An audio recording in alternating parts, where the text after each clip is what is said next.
So there I was on a particularly desolate stretch of two-lane asphalt somewhere near Dotternamat, Nevada. I've been driving all night without seeing a single town, or a house, or even a set of oncoming headlights. The sky was so big and beautiful above me, I felt like the entire universe was within my reach. All I had to do was stick my arm out the sunroof and stare at the stars. And I did that too. I stirred up my stars when I stuck my arm out the sunroof. Because then I looked up and I realized that some of them stars was moving. It was twirling around in the very same direction I was swirling my fingers. They were making a sound. It sounded like an acoustic guitar being played too loud and too fast. And then all of a sudden, off they went over the ridge and made all these disco-looking lights in an enticing fashion. And then all was quiet, and much like it was, except for me, of course. I was so excited. All these lifelong questions had finally been answered. Questions the Science Channel would put me on TV for. Maybe give me a 6-part series. But wait, that's stupid. Ain't nobody gonna believe me. Because at that point I came up with a brilliant idea. I would follow them disco-looking flashy lights back up over that ridge. And I would confront them space aliens face to face. Alright, it wasn't the most brilliant idea I ever had, but you know. Because then I saw a dirt road leading off that direction.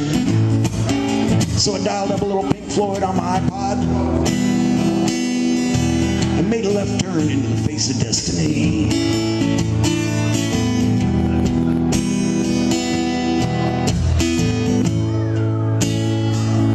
I'm not really going to play that song there. I was just trying to recreate the mood. So off I went down that dirt road.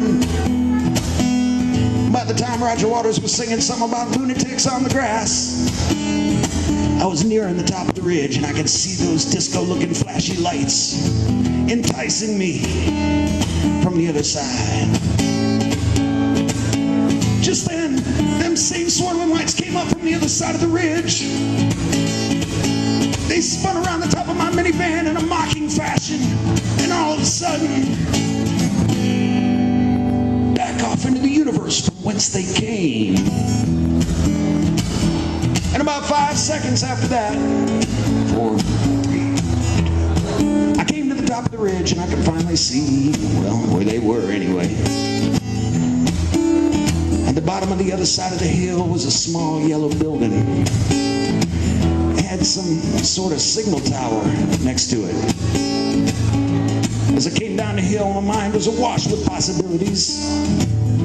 Could this be Area 51? Nah, that's too easy. But it could be some sort of alien spaceport. As I got a little closer, the signal tower started to take shape. It had, I don't have my glasses. It had 11 large yellow squares arranged in 2 rows. Some sort of alien hieroglyphics on it. Oh, wait, the letters. It says Waffle House.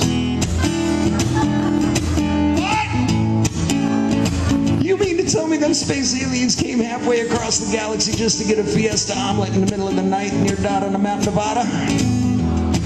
Couldn't find no place else open? Well, seeing as I still didn't have any evidence of my encounter, I decided to stop into that Waffle House and see what it was that made it so intergalactically famous. As I pulled in, the parking lot was empty. Where I could see through the window that the place was packed. They even had some guy up there on a bandstand picking on a guitar.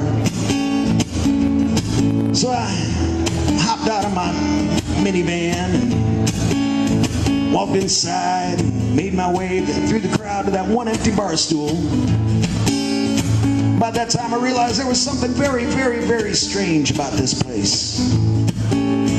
Strangest part was that every single person in that Waffle House at 4 a.m. looked exactly like Bob Dylan. You know, not like identical with the same clothes or nothing, but you know, from different phases of Bob's career. There's a couple of young Bobs at one table with the skinny ties and the funky hair, you know. Mid-60s biker Bob with a cast on his leg and a neck brace. And that guy on the bandstand, yeah, you got it. Johnny's in the basement mixing up a medicine. I'm on a bed, man, thing about to go, man, and so forth and so on. And they was all drinking Bloody Marys like they was going out of style.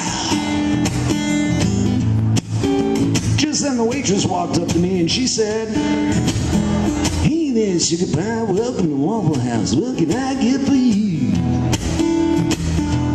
I didn't know what phase of Bob's career she was from. I didn't want to know. What I did want to know was, what the heck are all these Bob Dylans doing here in the middle of the night? And as the guitar player changed the chord progression on his guitar, this is what she or he or that particular Bob said to me. Early in the morning before the sun was in the middle of God knows where, there's a joint where undead Bobs hang out. You can go there if you dare. And the first one by was a college kid, and he was looking to bum a ride. Then we bit his neck and we drink his blood, but there was emptiness inside. Until the buzz blue hairs biker babes, yes, anyone we see. We sell their cars so we can buy more vodka and celery. Yes, it's true. That's what we're up to.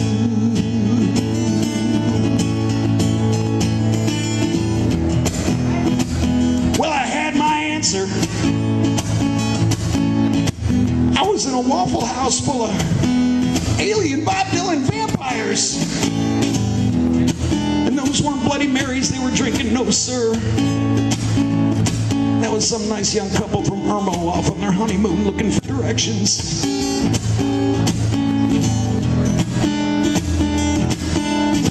It was just then that snappy little chorus that I sang for you about 10 minutes ago came bursting into my brain in a fit of inspiration.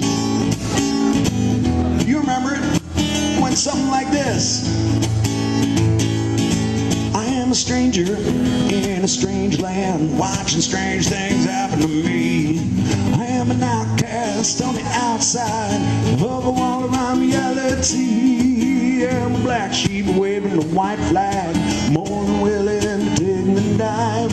I'll be the happiest man in the whole wide world if I can walk out of here alive.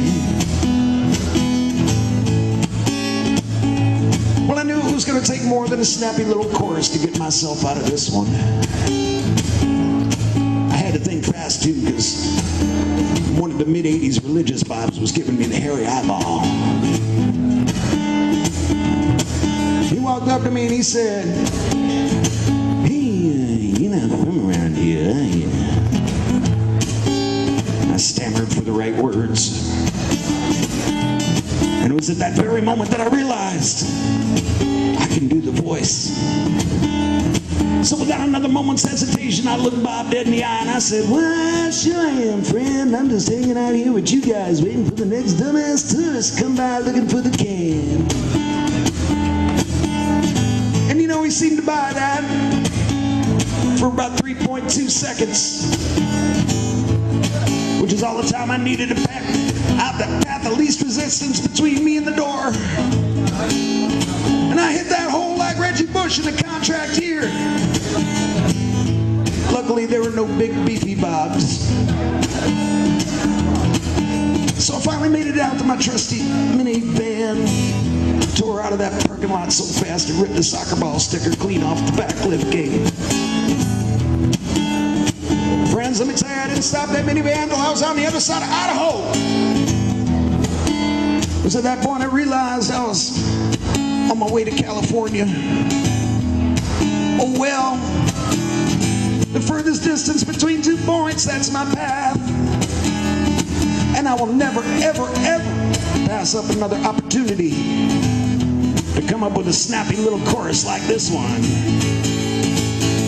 Well, I am a stranger in a strange land, watching strange things happen to me.